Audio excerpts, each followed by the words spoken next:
দর্শক বন্ধুরা, ইতিহাসের শ্রেষ্ঠ ভয়ঙ্কর একটা প্লেসে আজকে আসছি। আপনারা কি কোনো সাউন্ড পাচ্ছেন? কিছু একটা কিন্তু ডাকাডাকি করছে, সেরকম একটা সাউন্ড পেলাম।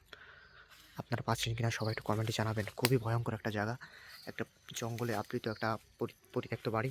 দেখুন বাড়িটার অবস্থা কি ভিতরে। আমরা ভিতরে ঢোকার অনুমতি পাইনি, বাইরে থেকে যতদূর সম্ভব আপনাদের দেখানোর চেষ্টা করছি।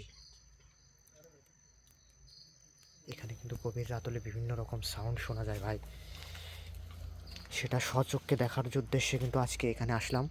আর পাশেই ভয়ঙ্কর একটা পুকুর আছে, এই রহস্যময় পুকুর।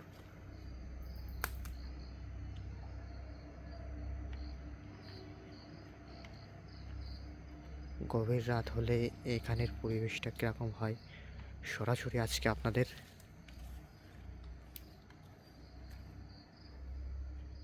দেখানোর চেষ্টা করছি। দর্শক বন্ধুরা, সবাই একটু যে যেখান থেকে দেখছেন একটু শেয়ার করে দিন। মাই গড, ও মাই গড, কি একটা আওয়াজ পেলাম। দর্শক বন্ধুরা, ওইখানে কিছু একটা বসেছিল সেরকম মনে হলো।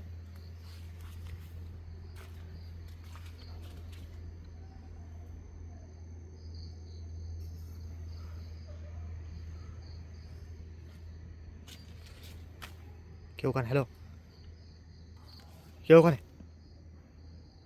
ও মাই গড, দর্শক বন্ধুরা দেখুন কি ভয়ঙ্কর মুখটা, চুলগুলো নাড়াচ্ছে। ওখানে কে আছেন? ওখানে চলে যান, আমাকে এখান থেকে যেতে দিন। কিন্তু দর্শক বন্ধুরা, আমি কিন্তু আজকে একা আছি আপনাদের মাঝে।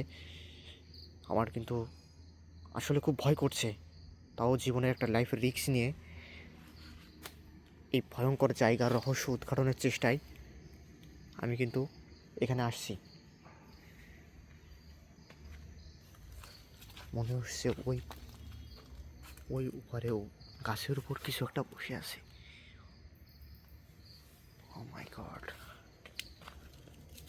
দর্শক বন্ধুরা দেখুন এই বাড়িটা কি একটা জীর্ণ শীর্ণ অবস্থা। আসলে এখানে অনেক দিন যাবৎ মানুষের বসবাস নেই।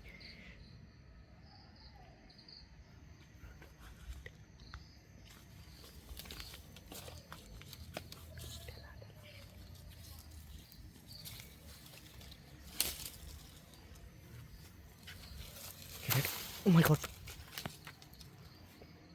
কি হলো? উপর থেকে কিছু একটা পড়লো মনে হচ্ছে। এখানে একটা সুড়ঙ্গ আছে ভাই। আমি কিন্তু দর্শক বন্ধুরা, সুড়ঙ্গটা কিন্তু, ও মাই গড, এখান থেকে বেরোয় যেতে হবে। এখানে আরও একটা সুড়ঙ্গ। দর্শক বন্ধুরা, চারিদিকে কিন্তু সুড়ঙ্গ দিয়ে ঘেরা। এখানে ভাবছিলাম আপনাদের অনেকক্ষণ যাবৎ এখানের রহস্যগুলো উদ্ঘাটন বা এখানে প্যারানর্মাল অ্যাক্টিভিটিস কী ঘটে সেটা দেখানোর জন্য এখানে আসছিলাম। কিন্তু দর্শক বন্ধুরা, এখানে পরিবেশটা এতটা হন্টেড হয়ে যাচ্ছে, এখানে আর থাকা সম্ভব হচ্ছে না। সবাই ভালো থাকবেন, আবারও কোনো নতুন এপিসোডে আপনাদের মাঝে দেখা হবে।